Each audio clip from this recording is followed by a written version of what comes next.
A reading from the book of Genesis.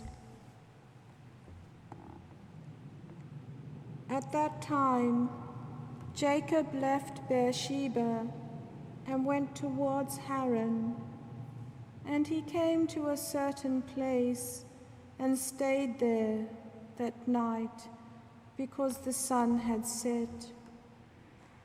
Taking one of the stones of the place, he put it under his head and lay down in that place to sleep. And he dreamed that there was a ladder set up on the earth, and the top of it reached to heaven. And behold, the angels of God were ascending and descending on it. And behold, the Lord stood above it and said, I am the Lord, the God of Abraham your father, and the God of Isaac. The land on which you lie I will give to you and to your descendants, and your descendants shall be like the dust of the earth. And you shall spread abroad to the west and to the east and to the north and to the south. And by you and your descendants shall all the families of the earth bless themselves. Behold, I am with you and will keep you wherever you go, and will bring you back to this land, for I will not leave you until I have done that of which I have spoken to you. Then Jacob awoke from his sleep and said, Surely the Lord is in this place, and I did not know it. And he was afraid and said, How awesome is this place! This is none other than the house of God, and this is the gate of heaven. So Jacob rose early in the morning, and he took the stone which he had put under his head, and set it up for a pillar, and poured oil on the top of it. He called the name of that place Bethel, but the name of the city was Luz at the first. Then Jacob made a vow, saying, If God will be with me, and will keep me in this way that I go, and will give me bread to eat and clothing to wear, so that I come again to my father's house in peace, then the Lord shall be my God, and this stone which I have set up for a pillar shall be God's house. The word of the Lord.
The Lord be with you. A reading from the Holy Gospel according to Matthew.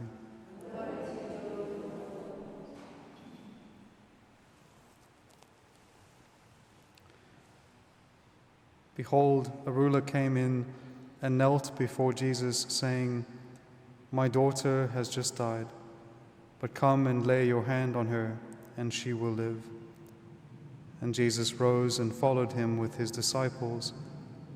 And behold, a woman who had suffered from a hemorrhage for 12 years came up behind him and touched the fringe of his garment. For she said to herself, "If I only touch his garment, I shall be made well." Jesus turned, and seeing her, he said, "Take heart, daughter, your faith has made you well." And instantly the woman was made well. And when Jesus came to the ruler's house and saw the flute players and the crowd making a tumult, he said, "Depart, for the girl is not dead, but sleeping." And they laughed at him.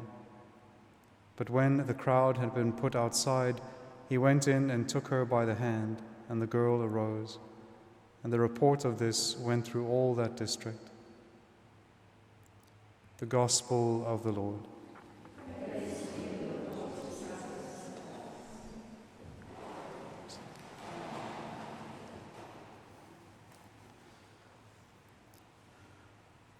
So what's interesting today is again the association of the two readings. So we see that Jacob is now on his journey, and one of the things that happens is as he falls asleep, he has this dream of this ladder which reaches all the way from heaven and touches down to earth, a ladder upon which he sees angels both ascending and descending. And some of the first early kind of church commentators, they say that this is an image of the incarnation, the divinity of Christ, which is the angels ascending towards him, and then also the humanity of Christ, which is the angels descending upon him in order to minister to him. And so it is the Word receiving the ministry of angels both in his divinity and in his humanity. And so you have this profound image in this dream of Jacob where he sees this object, this ladder which connects heaven and earth. And so what he does is he marks then this place as sacred, because this is a place even in his dream where heaven and earth touched. And so he holds this place as sacred, and he sets it aside as a location for the worship of God. How much more then, when the incarnation comes, is the places or the locations in which he is, how much more are they then sanctified? And so this is the profound mystery of what we see in the gospel, which is something that then Jairus, as we know from Mark's account of the same scene, we know that his name is Jairus, he's a ruler of the synagogue. He comes in now to the banquet hall where Christ is with his disciples and where he has been receiving the critique of the Pharisees, the critique of St. John the Baptist's disciples, and now he will receive right praise. But it is a praise that is coming from a desperate heart, the heart of a father who is desperate for the life of his daughter. And so what happens now is the Lord, who has now been preaching about this new wine and new wineskins, or this new garments, now you have a new wineskin, quite literally, in the person of Jairus, walk into this upper room, and he falls down in adoration. And so you see this one who is now able to receive the new wine that is Christ, is now disposed to receive it. And so he will give testimony, where the others have only been critiquing. He will give testimony to the power of who Jesus Christ is. And so, just as the Lord was also saying to them in terms of fasting, he says the disciples, or the children of the bridegroom, the children of the bridal chamber, he says that they cannot fast while the bridegroom is with them, or they cannot mourn while the bridegroom is with them. And we can see Jairus also living up to this, which is that while everyone else back in his household is mourning and weeping, he chooses not to mourn. While they resign themselves to death, he decides to go to the author of life. He decides to do something about the issue. And he believes that even over death, this man, Jesus Christ, has power. And not from something outside of himself, but a power that comes from within. And so when he comes to Jesus, he is very specific, which is interesting, about what he wants the Lord to do. He doesn't say to the Lord, "Come and just raise her to life." He says, "Come, lay your hands on her, and she will be made well and she will receive life. He's very particular, very specific. And what he shows in his prayer of faith is that he knows that from the hands of Jesus comes this divine power of life. He knows that the Lord doesn't have to ask anyone else for this power. He doesn't say, come and pray over her or pray on her behalf. He just says, come, lay your hands on her. He knows that through this incarnate Lord, this God who is present in his midst, there can now be life because he is inviting the author of life. And so also for us, it's a wonderful testimony of choosing to do something in the face of desperation or of long suffering. And so then what the Lord does is he responds very promptly to this prayer. It says he goes with them. He goes with him. And in a certain sense, there is a type of a reversal of following now, right? And so now Jairus is leading and the Lord is following. It's a great mystery. But one of the commentators points out, he says that when we ask things that are in accord with God's will and are in accordance with his love and are in accordance with eternal salvation, then the Lord follows us because it is his will, right? So it's this mystery of how the Lord responds to prayer that is in accordance with his will. And so as he then processes out, what happens is in this procession, someone else joins the back, and it's this woman who has been hemorrhaging for 12 years. She kind of just jumps in the back of this procession now that is walking, and she comes also in faith. And one of the other commentators points out, he says that Jesus, the person of Jesus, attracts suffering. He attracts those who are in turmoil, attracts those who are in difficulty. And this commentator was saying Christ is like a magnet for human suffering and misery, just draws it to himself.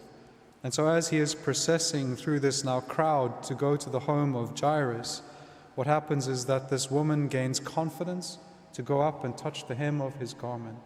Now this is, again, it takes a lot of confidence to do this because we know that in accordance with the Jewish customs and the Jewish rituals, that she would be ritually impure, right, because of the flow of blood.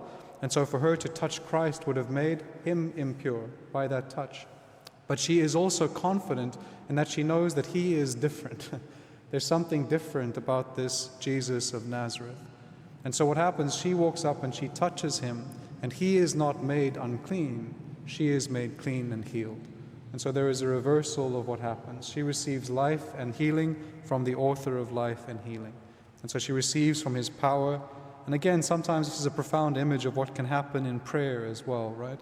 Which is both the self-knowledge or the knowledge of our uncleanness, but also the confidence that we can have in his cleanness, in his purity, in his ability to sanctify us.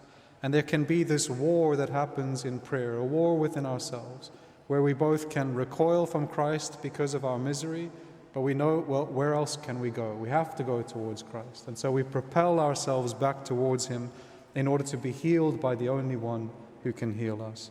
And then what happens is they arrive at the house of Jairus, and the Lord again, he puts out all of those who have given up, all of those who have resigned themselves to death, all of those who are not waiting the author of life himself.